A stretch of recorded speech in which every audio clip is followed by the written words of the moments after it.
As we usually do on Friday for Office Hours with DJ Doc V, that's ELP, Emerson, Lake, and Palmer.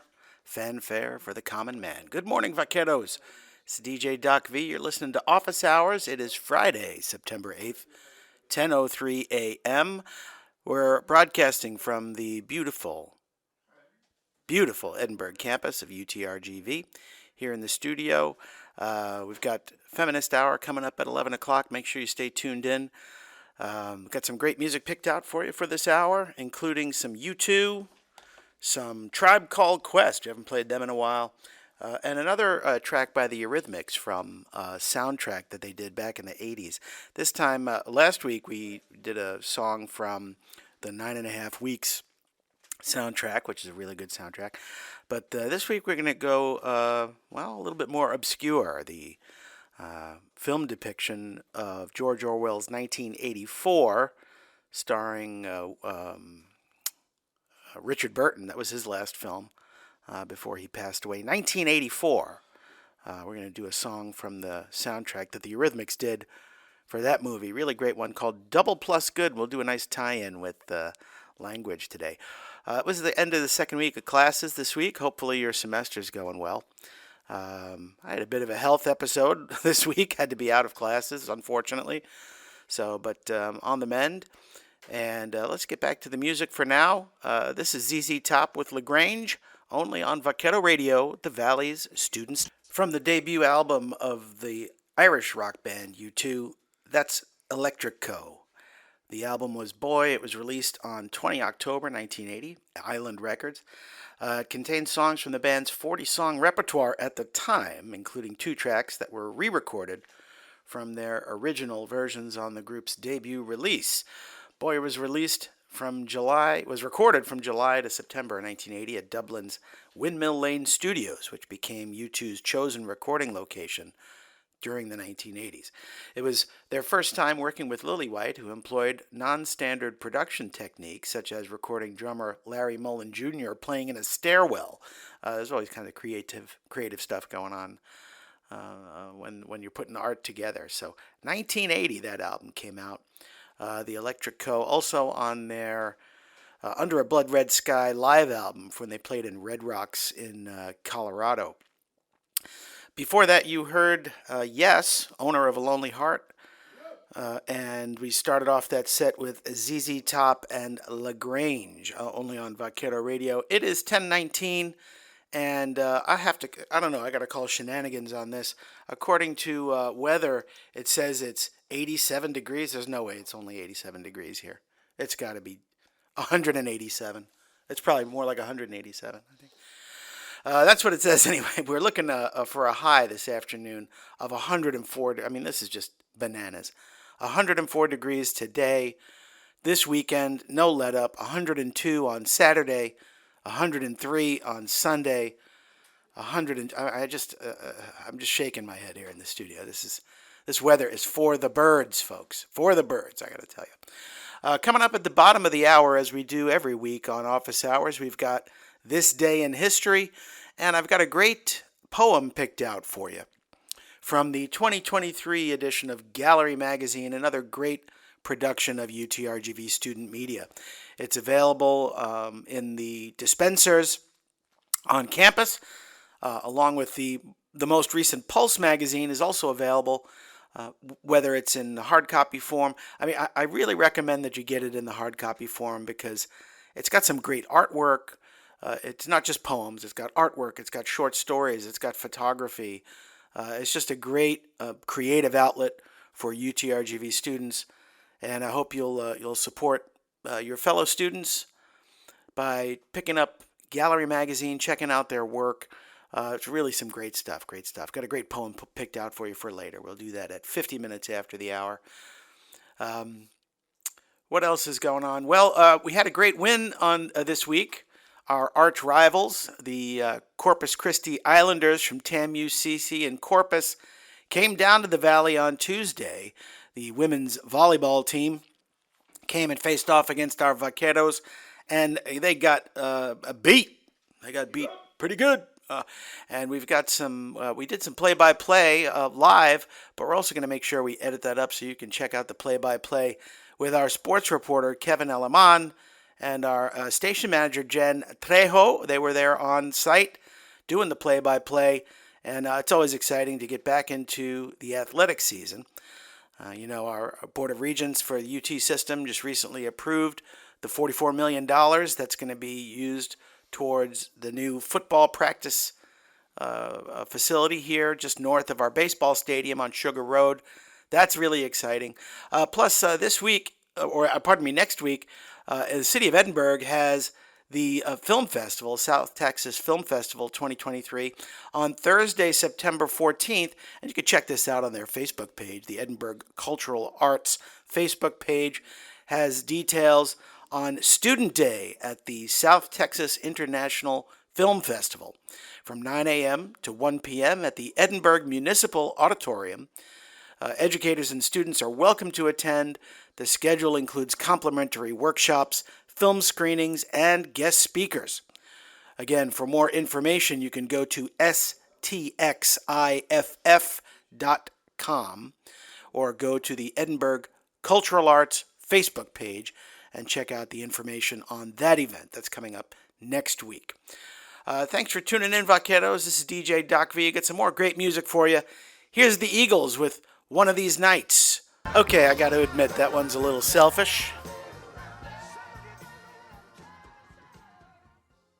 Inducted into the Rock and Roll Hall of Fame in 2015, that was Elvin Bishop with Fooled Around and Fell in Love. He was inducted as a member of the Paul Butterfield Blues Band, the Rock and Roll Hall of Fame in 2015, and in the Blues Hall of Fame in his own right in 2016. Born in Glendale, California, on October 21st, 1942, Elvin Bishop moved to Tulsa when he was 10, attended Will Rogers High School, winning a full scholarship to the University of Chicago as a National Merit Scholar, moved to Chicago in 1960 to attend that university, and majored in physics, but still kicking it. Age 80, still doing rock and roll, still doing music.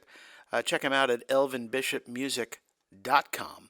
It is Friday, September 8th at 10:33 a.m., and as we do every week on office hours, this one is, let's talk about what happened this day in history. In 1504, Michelangelo's statue of David is unveiled to the public.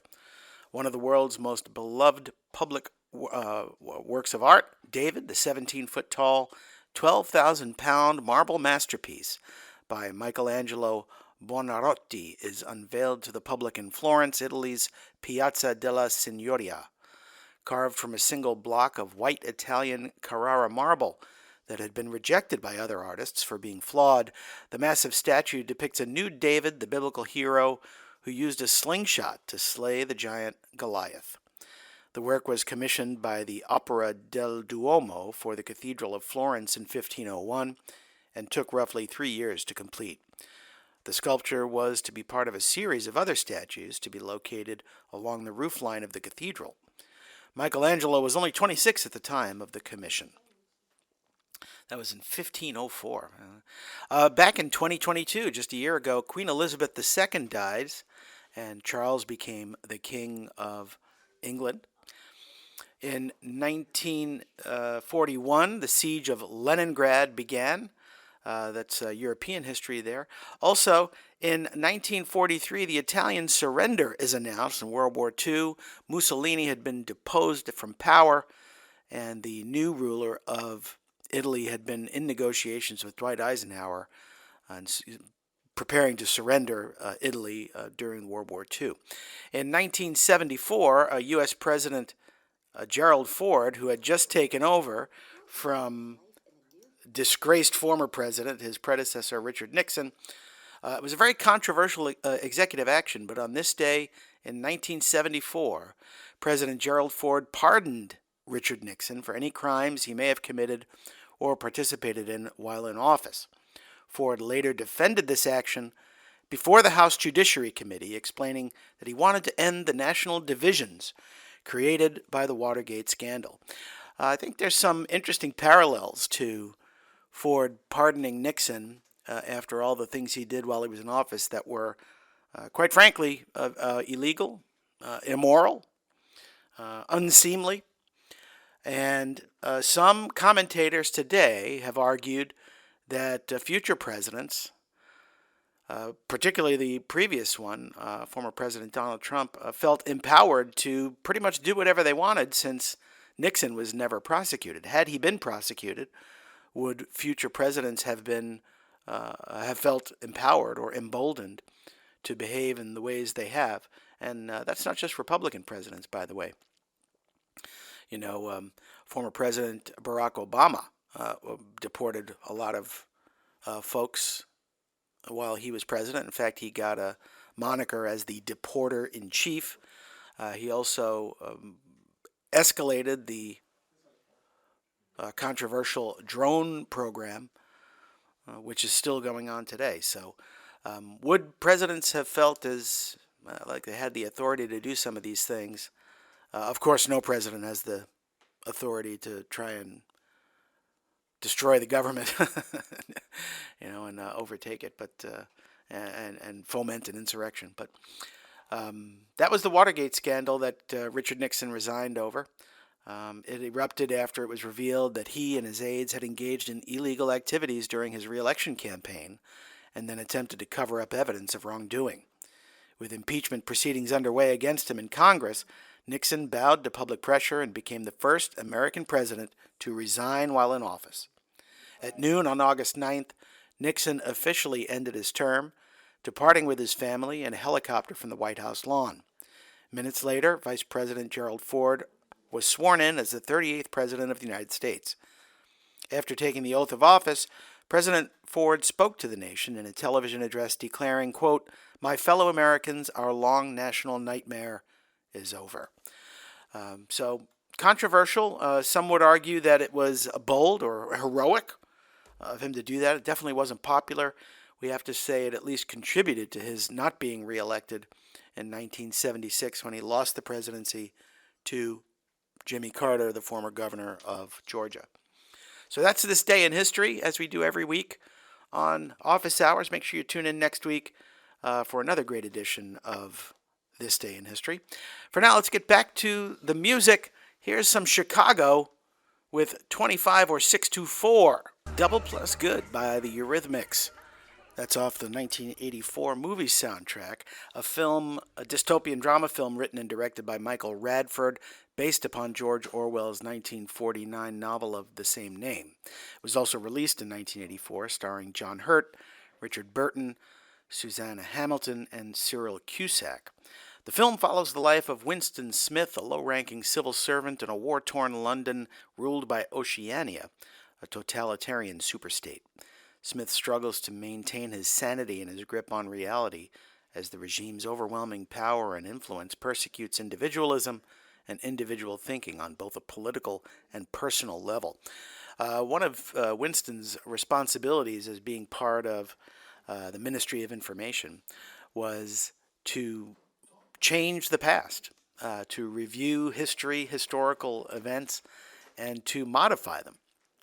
And he struggled with that, but when stuff is happening that's not so great, you almost want to forget about it or pretend it's not happening or something like that. So the film was, as I said, Richard Burton's last film. He passed away soon after that, but it received positive reviews from critics, nominated for a BAFTA Award for Best Art Direction, and won 2 Evening Standard British Film Awards for Best Film and Best Actor. Great novel, too, and again, some parallels to current political activity, I suppose. I guess that's a fair characterization of that. But as we do every week on Office Hours, I've got a great poem picked out for you. This one's from the 2023 Gallery Magazine. It's called Blue Velvety, and it's by Anna Diaz. Just a moment, I close my eyes, a bed of moss and your blanket of deep sapphire velvet. I breathe too deep, the earth in my lungs, the stars in my belly, exhale wooden smoke and crystals on my eyelids. Just a moment, I rest softly. You are my protector, my bird under your gaze. Everything is okay, and so it begins. The illusion of life with you is the dream of the night. And so I sleep softly for just a moment, knowing I will be awakened by your raven feathered eyelashes under this blue velvety, your blue velvety. That's a poem called Blue Velvety by Anna Diaz. That's in the Gallery Magazine edition 2023. You can pick it up on campus now, along with many other of the UTRGV student media great productions, including the Rider newspaper, which is weekly, and Pulse Magazine as well. They also have a presence on social media and on the internet. By the way, for those of you who are disappointed, our website's been down. Sorry about that. You're not able to see our news and read our articles and stuff. Hopefully we'll have that taken care of soon. As with many of the services available to UTRGV students, we are under-resourced, it's fair to say. And so hopefully that'll be resolved very soon. But remember, you can listen to us on the Radio FX app. It's available on your smartphone's app store. Just download Radio FX, search for Vaquero Radio, and you can favorite us so that every time you turn on the Radio FX app, boom, Vaquero Radio comes on first thing. Thanks for listening, folks. It's 10:56, and so we've got time for one more song before we go. And it's 91 degrees here in the beautiful Rio Grande Valley. Expect a high of 102 this afternoon. So make sure you drink water, please. Remain hydrated. Have a great weekend, Vaqueros. We're going to leave you with this one. This is Friends by Led Zeppelin. Boy, it's never a bad time to listen to some Led Zeppelin here on Office Hours. And this one's called Friends.